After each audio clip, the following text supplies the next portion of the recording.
Shalom saudara yang dikasihi Tuhan.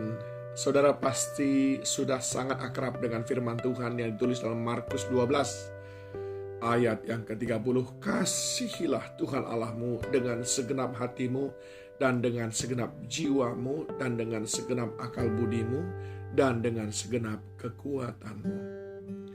Saya belajar saudaraku, ketika kita mengasihi seseorang, maka tidak jarang kita itu menghamba kepada orang itu.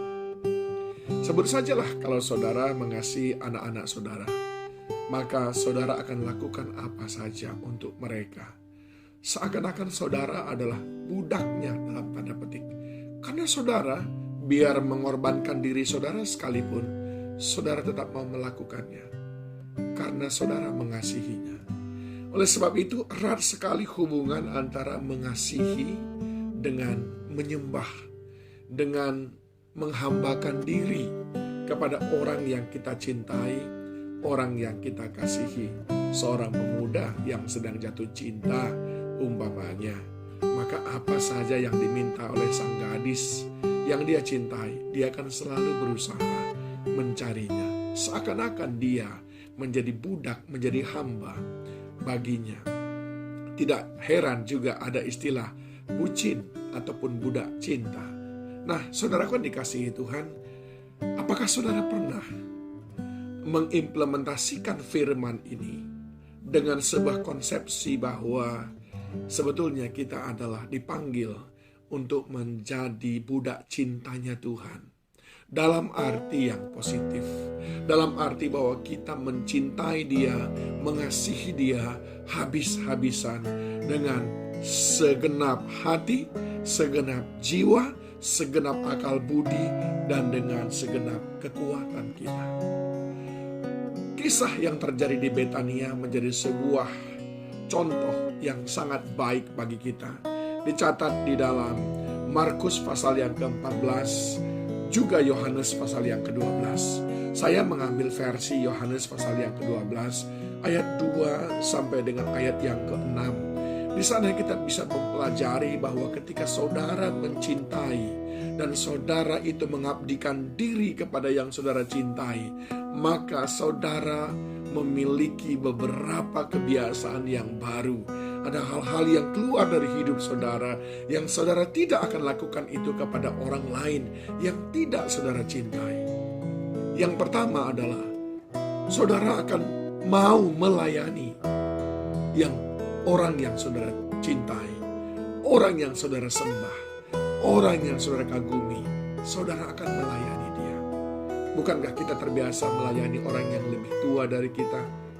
Katakanlah orang tua kita sendiri. Hal ini terlihat di dalam ayat yang kedua. Di situ diadakan perjamuan untuk dia, untuk Yesus. Dan Marta melayani. Sedang salah seorang yang turut makan dengan Yesus adalah Lazarus. Marta melayani. Mengapa? Karena mereka sangat mencintai Yesus. Mereka ingin menyembah Yesus lewat hidup yang melayani. Mustahil kita bisa mencintai Yesus kalau kita tidak mau melayani dia. Yang kedua, saudaraku, bukti saudara mencintainya, maka saudara memberi yang terbaik kepadanya. Ayat yang ketiga, maka Maria mengambil setengah kati minyak narwastu murni yang mahal harganya, lalu meminyaki kaki Yesus dan menyekanya dengan rambutnya, dan bau minyak semerbak di seluruh rumah itu. Saudara mencintainya dengan segenap hati, segenap jiwa, segenap akal budi, segenap kekuatan, termasuk dengan segenap kekuatan ekonomi saudara, maka saudara pasti memberikan yang terbaik untuk dia. Mencintai itu pasti memberi. Memberi itu belum tentu mencintai. Mengasihi itu pasti memberi. Mengasihi itu pasti berkorban, bukan cari korban. Apakah engkau mengasihi Tuhan? Yang ketiga, saudaraku, dari ayat ini kita belajar bahwa orang yang mengasihi dan memuliakan dia adalah mengagungkan dia di dalam penundukan diri, di dalam kerendahan hati.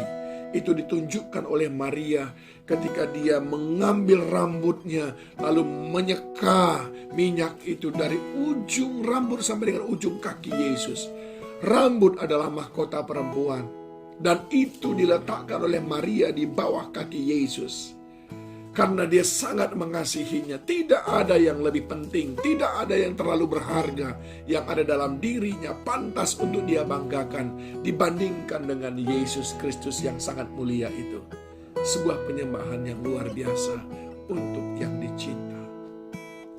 Bagaimana dengan penyembahan kita? Bagaimana dengan usaha kita untuk mengagungkan Dia? Adakah pengagungan kepada Yesus menjadi sesuatu yang penting dalam hidup kita? Dan yang keempat, yang terakhir, saudaraku, kalau saudara mengasihi Dia dengan segenap hati, segenap jiwa, segenap akal budi, dan segenap kekuatan, maka saudara tidak pernah terganggu, tidak pernah terpengaruh dengan pendapat manusia tentang bagaimana cara saudara menyembah Dia. Orang boleh tidak sependapat dengan saudara, dengan cara saudara menyembah Dia. Tapi ketika saudara tahu bahwa itu sangat menyenangkan hati Tuhan, maka saudara akan tetap menyembah Dia. Engkau tidak akan pernah mengecilkan suara penyembahanmu hanya karena ingin menghargai orang lain yang tidak menghargai Yesus. Engkau tidak akan berhenti menyembah Dia hanya karena takut orang lain terganggu, padahal orang lain itu tidak percaya kepada Yesus. Itu yang dilakukan oleh Maria, sekalipun Yudas Iskariot menentangnya dan berkata, jangan pecahkan minyak narwastu itu karena itu terlalu mahal harganya. Maria terus melakukannya. Orang mungkin berkata kepadamu, jangan kau menyembah di sini. Orang mungkin berkata kepadamu, kecilkan suaramu menyembah Tuhan. Jangan terpengaruh dengan apa kata orang lain.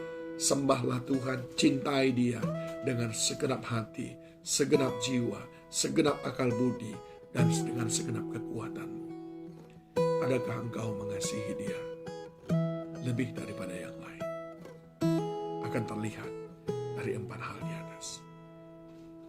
Engkau akan melayani Dia, engkau akan mengagungkan Dia, engkau akan berkorban, memberi yang terbaik kepadanya, dan engkau akan tetap pada penyembahanmu, tidak peduli apa kata manusia, orang-orang di sekelilingmu.